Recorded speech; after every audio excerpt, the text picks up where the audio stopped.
The Arizona Wildcats' quest to reach the Final Four ended tonight at the Sweet 16 in San Antonio, with the Cats losing to the Houston Cougars. We have team coverage this evening. News 4 Tucson's David Kelly is in studio with us with all your highlights and a breakdown of the game. Sports director Paul Cicala is on the ground in San Antonio, where it all happened.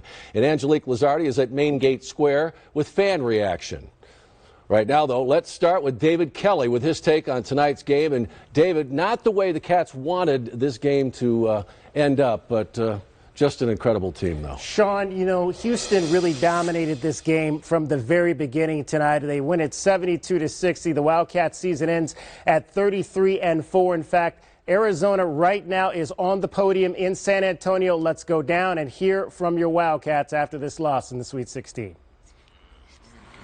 Well, if you guys, again, Tommy addressed it, but I just wonder if you three players could kind of reflect a little bit on the season and you know, how you guys feel about it overall.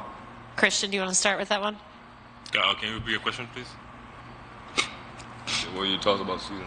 Just wondering if you could reflect on the season as a whole, the way it's gone. I mean, and obviously you guys that we've talked exceeded expectations in a lot of ways. I mean, I'm really proud of these guys. You know, we started the season, nobody believed in us, and we made them believe in us. And I want to thank the fans first, because they showed us unbelievable support throughout the season. So, yeah, like I said, we started the season, nobody believed in us, and I think we were ranked. Some people ranked us like 5th in the Pac-12 or something, and we overachieved that. You know, we won the Pac-12 regular season, we won the Pac-12 tournament. We get to the Sweet 16. I think we had a pretty good season.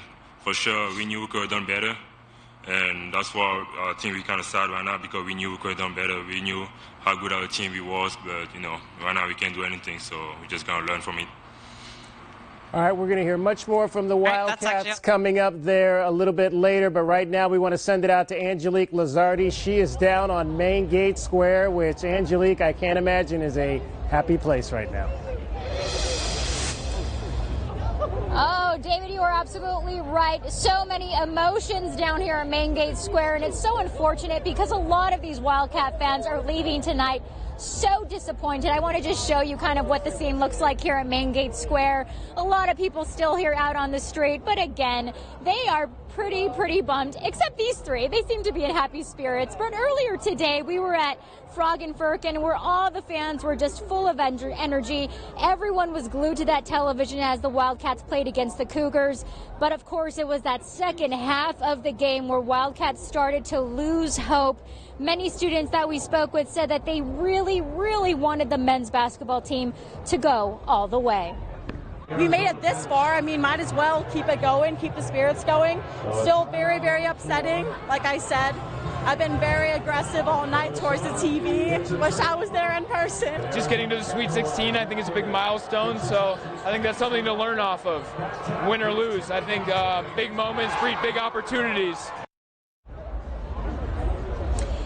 And like many of them said tonight, there's always next year. So right now, though, you're looking at a lot of the law enforcement that is out here still on Main Gate Square. And we do want to let commuters know in this area that Main Gate Square is still closed off. So please try to avoid this area, because a lot of people are just trying to get out of this area by foot altogether. So again, they're just trying to remain vigilant, make sure everybody gets home safely. But again, a very sad loss tonight. But, you know, the students remain hopeful here at the U of A. Right now, though, we'll send it back to you in the studio.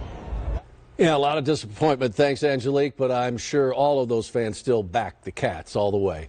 All right, let's head out to San Antonio now. News 4 Tucson sports director Paul Cicala continues our team coverage of the Wildcats. Paul, a tough night for Arizona as a dream comes to an end, but what a season for these Wildcats.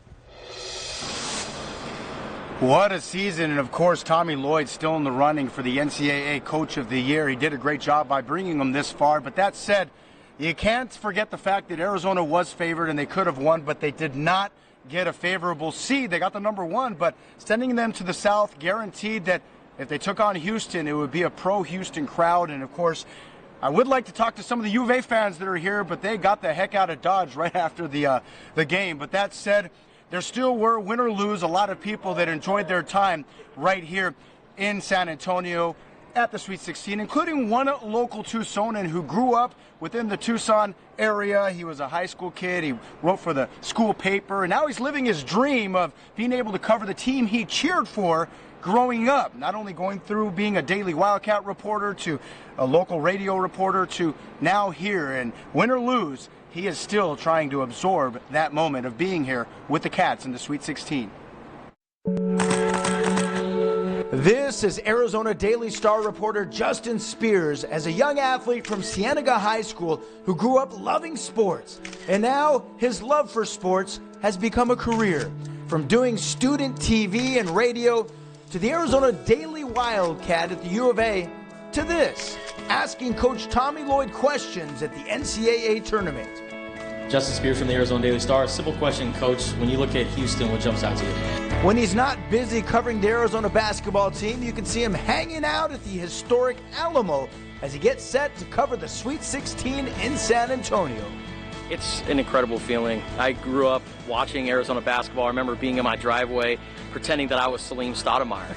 I would also, go out and after watching NCAA tournament moments, go out in my driveway and shoot jump shots. So to grow up following Arizona basketball and to cover them at the U of A, but to be here as a professional. Living the dream, also as a co-host for the Spears and Ali radio show on Tucson's ESPN 1490. But his roots are in print media. Spears recalls when he couldn't wait to read the paper as a kid after every big game. I always, the next morning, would pick up a copy of the Arizona Daily Star in the driveway. I would be the first one to pick up the copy myself, open up the sports section, and read all the stories that happened from the night before. And I would see Bruce Pascoe's byline, Greg Hansen, my boss, Ryan Finley. I would see all these names, and now I'm working for the Arizona Daily Star. Coming full circle, literally, as here in San Antonio, Spears admires the Alamo and all the history. History he hopes Arizona can also make again by advancing to the Final Four. It's just an absolute dream come true.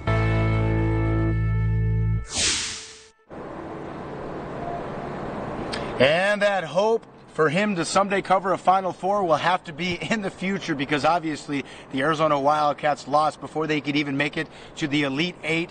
He obviously knew that coming in. We all knew that coming in. At this point in the Sweet 16, anything can happen, especially when you're playing a team in Houston that is only just over a 2-hour drive to San Antonio. So it was essentially a home game that the Arizona Wildcats had to go up against. But it is what it is. Coming up a bit later in sports, we will continue our in-depth coverage. David Kelly will have more analysis with video of some of the highlights and some of his takeaways. And also, we'll check in with some of the players as well, with that press conference still going on as we speak with the University of Arizona. For now, reporting live from San Antonio at the Sweet 16, Paul Cicala, News 4, Tucson.